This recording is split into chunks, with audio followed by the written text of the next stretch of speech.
জগন্নাথ স্বামী নয়ন পথগামী। চলো এটা বলেই উচ্চারণ করেই বেরিয়ে পড়লাম দোকানের জন্য। আর এই যে মায়ের কাছে একটু প্রণাম করলাম, করে আবার একটু এগেলাম। আর আমার সামনেই রয়েছে বাটো লোকনাথ। তো বাটো লোকনাথ মানে শিব মন্দির, ঠিক আছে? লোকনাথ মানে শিবের মন্দির, শিব ঠাকুরের কথা বলছি। এখানে একটু প্রণাম করলাম, যেহেতু আজকে শীতলা ষষ্ঠী ওই জন্য একটা সাজানো গোছানো হয়েছে।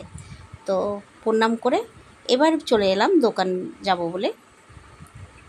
তো চলো যাচ্ছি দোকান। রাস্তাঘাটগুলোর অবস্থা দেখো, রথযাত্রা এসে গেল, কবে যেগুলো সব কমপ্লিট হবে। আর এই যে নৃসিংহ সুইটস পুরনোটা, আর এটা হচ্ছে নতুনটা। তো এটা দুই ভাইয়ের আর কি। তো এখন লোক কম বলে খাজা দোকানগুলো ফাঁকা পড়েছে। আর এই যে আমার বাজরংবলীকে প্রণাম করলাম, আবার এগিয়ে গেলাম। তো প্রচণ্ড রোদের মধ্যেই দোকান পৌঁছে গেলাম। জগন্নাথ। গুড মর্নিং ফ্রেন্ডস, আমি পাকাই সকাল সকাল চলে আসলাম তোমাদের সামনে আজকে একটা নতুন দিন নিয়ে। আর এখন বাজে 10:40 এসে তোমাদেরকে মুখ দেখালাম। তো তার আগে তো তোমরা দেখলেই যে আমি রাস্তা দিয়ে আসছিলাম। আর কালকে যেটা বলেছিলাম যে এখানে কি হবে সেটা কালকেই জানাবো, আর সেটা জানাচ্ছি আজ শীতল ষষ্ঠী। তো সেই সবাইকে শীতল ষষ্ঠীর শুভকামনা জানাই। আশা করি মহাদেবের কৃপায় তোমরা সকলে খুব ভালোই থাকবে। তো চলো আজকের দিনটা শুরু করা যাক।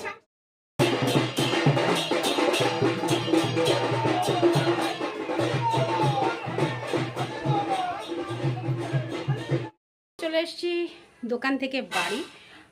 আর আজকে কি হয়েছে বলো তো, দোকানে বসে গল্প করছি, একদম খেয়াল নেই কটা বাজে। 1:40 বাজে আমি দোকান থেকে বেরালাম, মানে একদমই খেয়াল নেই। তাই আমি তো কাঁটায় 2 বেজে গেল। এবার যাই একটু পটলটা ভাজবো, আর ভাতের মধ্যে কুমড়ো আলু সেদ্ধ দিয়েছি। আজকে অনেক দিন পর কুমড়ো আলু সেদ্ধ খাচ্ছি। তো ভাতে আর কুমড়ো আলু সেদ্ধ আর পটল ভাজবো আর আম, ব্যাস এই হচ্ছে আজকে আমার খোরাকি। তো চলো চটাপট কাটা শেষ করে নি, খিদাও লেগে গেছে জোরে।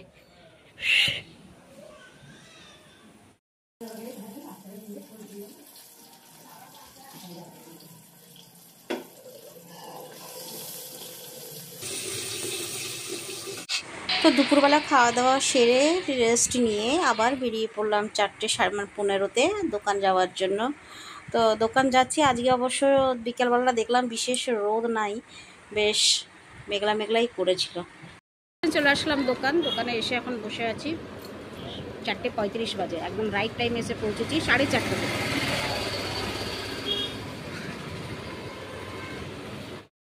দোকানদারির ফাঁকে একবার জগন্নাথ দর্শনও করে আসলাম ওই মঠ থেকে। তো ফ্রেন্ডস বেরিয়ে পড়লাম দোকান থেকে, এখন যাচ্ছি বাড়ি।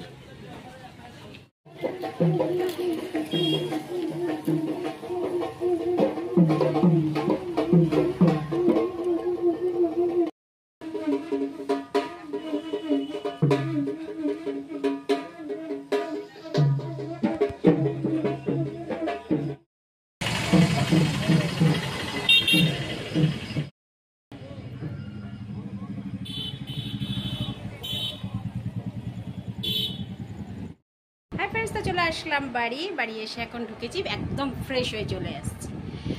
আর কি বলো তো, আর আজকে খোরাকি নিয়ে এসেছি। এই দেখো চাট এখানে রাখা আছে, এই যে বিস্কুটের ওপাশে রাখা আছে চাট। তো আজকে চাট খাবো। আজকে আর রুটি আনতে যাইনি, ভাল লাগছিল না। গা হাত পা তো ধুয়ে এসেছি, বাট ঘর ফর কিছু ঝাড় দিয়ে এগুলো সব ঝাড় দিতে হবে। ঝাড় দিয়ে তারপরে আবার ফিরে আসছি তোমাদের সামনে, কেমন? ফ্রেন্ডস এখন বাজে 11:05। এই 11:05 আমি আসলাম তোমাদের সামনে। তো যাই হোক, আজকে কি করেছি বলো তো, আজকে একটু অন্যরকম করে ফেলেছি। কথাটা হচ্ছে আজকে একটু খেয়ে দিয়েছি আগে, মানে ভিডিওটা প্রতিদিন পোস্ট করার পরে আমি খাওয়া দাওয়া করি, কিন্তু আজকে একদম খিদে সামলাতে পারিনি। তাই ভাবলাম যে চলো খেয়ে নিয়ে তারপরে তোমাদের সামনে আসবো। তো ওই জন্য আজকে খাওয়া দাওয়াটা সেরে দিয়ে তারপরে তোমাদের সামনে এলাম। আজকের ভিডিওটা তাহলে এখানে শেষ করি, ফিরে আসছি আবার কালকে সকালে নতুন একটা ভিডিও নিয়ে, নতুন একটা দিন নিয়ে। প্লিজ বন্ধুরা, অনেকটা পিছিয়ে যাচ্ছি, কিন্তু আমি কি করব, ইদানিং দেখছি আমার ভিডিও এতটা ডেভেলপ করছে না। কেন করছে না জানি না। সব কিছু তো তোমাদের হাতেই আগে ছেড়ে দিয়েছি। তোমরা যদি কিছু না করবে তাহলে কি করে হবে বলো? তো প্লিজ সাপোর্ট করো, আমাকে সাপোর্ট করো, অনেক অনেক ভালোবাসা দাও। চলো রাখি, ফিরে আসছি আবার কালকে, কেমন? টাটা, গুড নাইট, শুভরাত্রি, জয় হিন্দ। ভালো থাকবেন সবাই, ফিরে আসছি আমি আপনাদের পাকায়।